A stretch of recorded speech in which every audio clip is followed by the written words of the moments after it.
BBB Binge Audio, Big Podcast Only. Donc j'ai été Blogstar déjà il y a quelques semaines. Donc je voudrais remercier tous ceux qui me suivent depuis le début. Et un grand merci aussi à l'équipe Skyrock. T'as été Blogstar toi ? J'ai jamais été Blogstar. Ma fanfiction sur Bébé Brune n'a jamais percé. Je suis tombée sur une ancienne photo Skyblog. On est maintenant sur mon tout premier Skyblog, bordel. Alors là, c'est vraiment Kikoulande. Je n'ai pas créé un Skyblog, mais 3 Skyblogs. J'étais au collège, j'étais jeune. Là, t'entres dans ma vie privée, alors XD, tais-toi. Le web était plus simple. Oui, alors souvent, ce que je dis maintenant, quand je me présente, c'est que j'ai été l'auteur de la première version des Skyblogs. Alors ça me donne une espèce d'importance. Yann Thomas Gérard, ancien développeur des Skyblogs. Personnellement, j'en avais pas conscience. Je voyais bien qu'il y avait un attrait particulier pour cette plateforme, mais comme on était concentré en fait sur la production, je pense qu'on n'avait pas le recul aussi nécessaire. Donc c'est que en fait, en ayant quitté l'entreprise, qu'on venait me parler et me disait « Ah, mais c'est toi qui as fait les Skyblogs. Ah, mais t'es trop un dieu, mais ça a dû être génial. » Alors voilà, je vous ai raconté l'histoire des Skyblogs. Leur début un peu chaotique, leur succès explosif et comment ils ont marqué l'histoire populaire française. Maintenant, vous devez vous dire que je n'ai plus rien à vous raconter. En 2020, on va sur Facebook, Instagram, YouTube, TikTok. On n'a plus de Skyblog. C'est vrai que le web a changé, mais ça ne veut pas dire que les Skyblogs n'ont plus d'importance.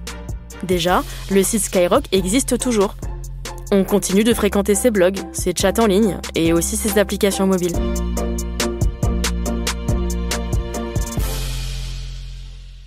Il y a 2 types de profils. Il y a surtout des gens qui ont eu un Skyblog quand ils étaient adolescents. Donc c'est vraiment la partie 25-35 ans.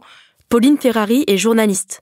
Elle a écrit plusieurs articles sur les Skyblogs d'aujourd'hui. Et qui en fait, comme ils l'ont investi à un moment donné, ils continuent à l'alimenter. Ils y ont mis du temps, ils y ont mis de l'énergie, donc ils continuent à l'alimenter plus ponctuellement, on va dire. Et eux sont des personnes qui sont sur d'autres plateformes, notamment sur Instagram, notamment sur Facebook. Je me rappelle un musicien avec qui j'avais parlé qui me disait moi j'ai mes créations sur plein d'autres canaux et notamment sur SoundCloud, etc. Mais si mon Skyblog peut aider à faire découvrir ma musique à une personne, je serais content, quoi. Et après, il y a cette autre catégorie d'âge qui sont des gens un peu plus âgés, qui ont plus la quarantaine, 40-50, et en fait, souvent des gens qui font partie d'associations, ou en tout cas de groupements de personnes, des anciens de la Fédération de mécanique, des colombophiles, des gens d'une même ville ou d'une même association de pétanque, par exemple, qui sont des personnes donc plus âgées, qui viennent pas forcément de grandes villes, qui viennent plus de populations un peu plus rurales, et qui se réapproprient ces codes-là, parce que Skyblog est une plateforme simple d'utilisation, de prise en main, qui permet une grande personnalisation. Et ça remplace en fait un site web pour beaucoup d'associations. Et ça permet de créer du lien, de commenter, etc. Un peu comme sur Facebook pour certains. Aujourd'hui, on trouve encore des Skyblogs sur plein de sujets. On y parle de Rihanna, d'Harry Styles, de Johnny Hallyday, de poésie, de cinéma, de manga, de voitures anciennes et même de colombophilie. Pour info, la colombophilie, c'est l'art d'élever et de faire concourir des pigeons voyageurs. J'ai découvert que c'était une communauté très active sur skyrock.com. En me baladant de blog en blog, j'ai fini par croiser la route virtuelle de Robert Dessauvages. Depuis 2008, il tient le blog notretourcoing.skyrock.com dédié à la ville de Tourcoing. Il y publie ses photos, des archives municipales ainsi que des images envoyées par d'autres internautes. Ce site avait été suggéré par mon fils Marc, qui lui a même aussi un blog Votre Tourcoing. Et puis j'ai commencé à écrire, et puis j'ai lié des liens avec des gens qui avaient le même désir de moi, parce que je me suis aperçu que comme ma maman était âgée, elle avait des souvenirs du passé, mais pas du présent. Donc j'ai voulu un peu oublier mes soucis, me mettre la passion de ma ville qui était dedans. J'ai continué Skyblog parce que c'est un système qui est facile, stable, gratuit et fidèle. C'est une bonne base de travail pour des gens qui veulent pas trop se casser la tête.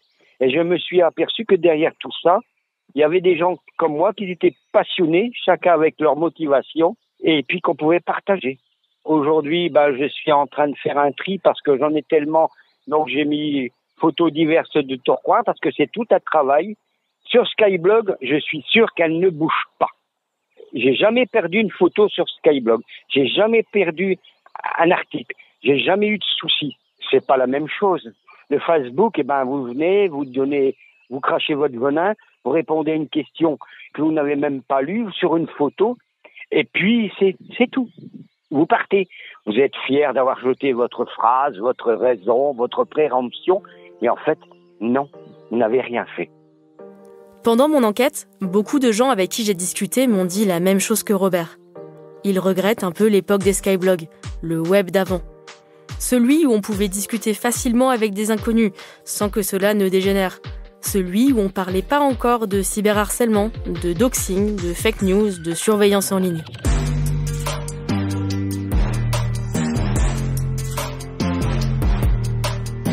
Les skyblogs étaient loin d'être parfaits. Mais pour beaucoup, ils représentent une époque où le web était plus simple. Le web était plus simple. Le web était plus simple.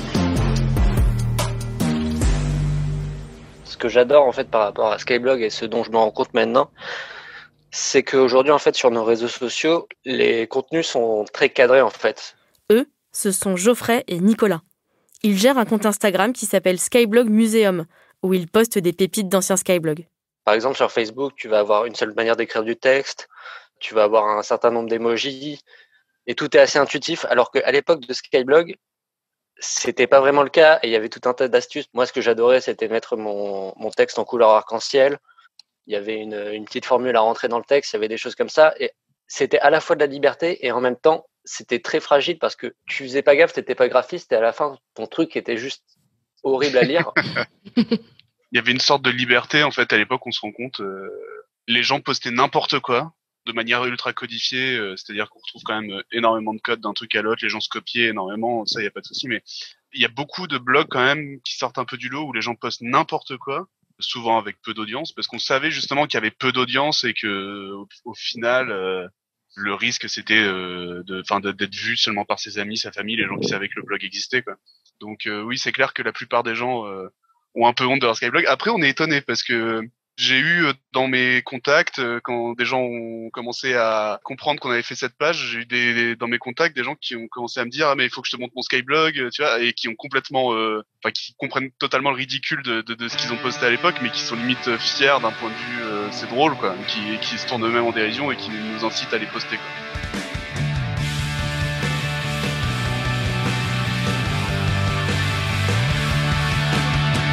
Ça, c'est un autre truc que j'ai beaucoup entendu. Mais au fait, nos anciens Skyblogs, que sont-ils devenus ? En France, depuis 2006, la BNF, la Bibliothèque nationale de France, et l'INA, l'Institut national de l'audiovisuel, archivent une partie du web français. Le but est de garder une trace de nos pratiques en ligne. Cet archivage se fait généralement par thème, par exemple l'élection française de 2017. L'INA et la BNF font des copies de sites de médias, de discussions sur les réseaux sociaux et aussi, parfois, de nos anciens Skyblogs. Vidéo magique en cours des moments que je ne veux pas oublier avec Brandon, Momo, Maxence, Faha, Maxime, Seb, Vince, Pablo. Et mon bébé, je t'aime. Je suis Thomas Drujon. Je suis ingénieur recherche et développement à l'INA sur le projet de dépôt légal du web. C'est l'archive de l'audiovisuel sur le web. Et donc, on est amené à capter comme ça des sites. On a à peu près à l'heure actuelle 100 milliards de ressources qu'on a captées sur le web depuis 2009. Donc, on a commencé à capter de manière industrielle, on va dire, en 2009. Et du coup, l'archivage des Skyblog, vous le menez parce que c'est lié à la radio Skyrock ? Oui, tout à fait. Et également parce que c'était le lieu sur lequel on avait énormément de blogs relatifs à des émissions radio et télé ou à des présentateurs, etc. Plus ou moins officiels. Donc, même si ça n'avait pas été hébergé directement par Skyrock, on aurait été amené à le collecter. Comment est-ce que vous déterminez à l'INA les Skyblogs qui vous intéressent ? On a identifié une liste de blogs spécifiques qui nous intéressaient. Donc, on en a identifié 750, qui sont des blogs relatifs à des émissions ou à des présentateurs. Donc, par exemple, on avait 130 blogs sur Plus belle la vie. D'accord. et une vingtaine sur Secret Story. Et ensuite, en fait, la majorité, on va dire 95% de ces blogs, c'est lié à des émissions de séries ou de télé-réalité. Le reste, ça va être des acteurs de séries françaises ou des présentateurs. Quel est l'intérêt, en fait, de sauvegarder autant de Skyblog ? Le web a ce site particulier que il donne l'illusion qu'il s'archive lui-même. On a l'impression que, au fond, ça n'a pas beaucoup d'intérêt d'archiver un site web parce qu'on va pouvoir revenir. Peut-être que la présentation du site aura changé, mais les données y seront. Mais en fait, c'est assez trompeur comme phénomène. C'est-à-dire que on a l'impression que ça se conserve, mais en réalité, ça ne se conserve pas autant que ça. Et en plus, quand ça ne se conserve pas, on ne s'en aperçoit pas. C'est-à-dire, c'est comme si on perdait les feuilles d'un arbre, mais on perd également les branches qui mènent aux feuilles. Donc, on ne sait même pas que ces feuilles ont existé. T'en as eu honte à un moment de cette expérience de Skyblog ? Non, j'en ai pas eu honte, mais si je devais aujourd'hui utiliser les médias pour quelque chose, je l'utiliserais à but positif et non pour jeter toute ma tristesse comme j'ai pu le faire. Encore une fois, j'étais une adolescente. Cette période a été assez compliquée pour moi et pour mes parents aussi. Je considère avec le recul que je n'étais pas une adolescente facile. Je ne me satisfaisais pas du tout des choses que j'avais à l'époque. Et donc voilà, en aucun cas aujourd'hui, avec le recul, je trouverais cette démarche positive, pour être honnête.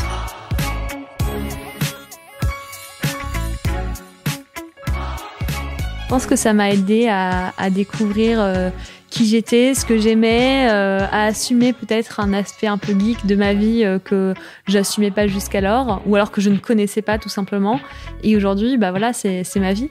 Enfin, pas Skyblog, mais le côté un peu geek, ça fait partie de moi. Et je pense véritablement que mon métier d'aujourd'hui, qui consiste globalement à gérer la construction de plateformes technologiques, je le dois notamment grâce à ce Skyblog, parce que ça m'a donné le goût d'internet, quoi. C'est grâce à ça que derrière je me suis dit tiens, je vais aller créer des sites web, et que aujourd'hui en fait je les fais pas moi-même, hein, j'ai des équipes pour ça, mais c'est mon métier et je pense que tout le crédit vient à la base de ce Skyblog. Là maintenant tu bosses dans la mode, enfin en tout cas dans le luxe. Est-ce que tu penses que sans ces deux Skyblogs qui ont bien fonctionné à l'époque, t'aurais eu la carrière que t'as eue aujourd'hui ? Bah honnêtement je pense pas, parce que par exemple avant que mon blog soit Blogstar, je faisais des études, j'avais une option audiovisuelle et de base je voulais me lancer dans le cinéma, donc je veux pas dire rien à voir parce que ça avait rapport à l'image aussi, tu vois, mais ce qui m'a poussée à faire des études de photo, c'est aussi le fait que mon Skyblog il ait marché, parce qu'il y avait maintenant des milliers de gens qui me disaient oh, elles sont incroyables tes photos. Donc je vais pas dire que c'est eux qui ont fait que, mais forcément ça m'a poussée à avoir un peu plus confiance en moi et à me dire mais pourquoi pas, en fait je vais peut-être faire des études de photo, et c'est ça qui m'a amenée à travailler en tant que photographe aussi dans la mode après, à faire du stylisme, etc. Donc en soi c'est sûr que je serais pas là où je suis maintenant, ça c'est clair. Je sais pas où je serais, je sais pas ce que j'aurais fait, mais le blog m'a permis même de quitter ma petite cambrousse, tu vois, en soi, parce que c'est ce qui m'a permis de rencontrer des gens à Paris, de visualiser la capitale, on va dire, sans en avoir peur, de me dire j'ai envie de vivre là, il y a des possibilités ailleurs et pas juste ce que je vois au quotidien. Donc ça a vraiment ouvert des portes, mais je pense même, je me rends même pas compte de toutes les portes que ça a ouvert en fait. C'est ça le truc, c'est que sinon c'est un peu angoissant, tu vois. Si tu commences vraiment à réfléchir à toutes les choses que ça a influencé, c'est rude de me dire que ma vie elle est escalée parce que j'étais Blogstar dans ma vie, tu vois. C'est un peu bizarre, surtout que maintenant Skyblog, tu vois, les gens, la nouvelle génération ils savent même pas ce que c'est, tu vois, ou alors ils comprennent pas, tu vois. Que reste-t-il des Skyblogs ? Quand j'ai débuté cette enquête, je pensais que j'allais surtout rigoler. Un peu comme quand on se remémore les choses ridicules qu'on a fait quand on était ado. Mais finalement, j'ai découvert plein de choses. L'histoire d'un site en avance sur son temps, qui a failli devenir le premier et le seul géant du web français.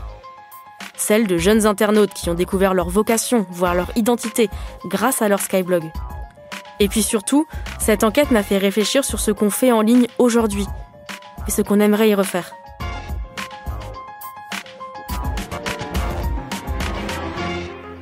Le web de 2020 est occupé par d'immenses plateformes, avec des audiences se chiffrant en milliards d'individus. C'est un espace qui est gangréné de problèmes. La désinformation, le cyberharcèlement, l'absence de modération. Or, la majorité de ces enjeux découlent directement de la centralisation du web. C'est pour cela que certains militants et politiques réclament désormais le démantèlement des géants d'Internet. Petit à petit, la résistance s'organise. On veut redevenir anonyme en ligne, avoir une audience plus réduite. On utilise des pseudos. On se crée des comptes privés sur Instagram ou Twitter, juste pour ses amis. On se réfugie dans des groupes Facebook dédiés à un seul sujet. Peut-être qu'il est là, l'héritage des Skyblogs. Le souvenir d'un web plus petit.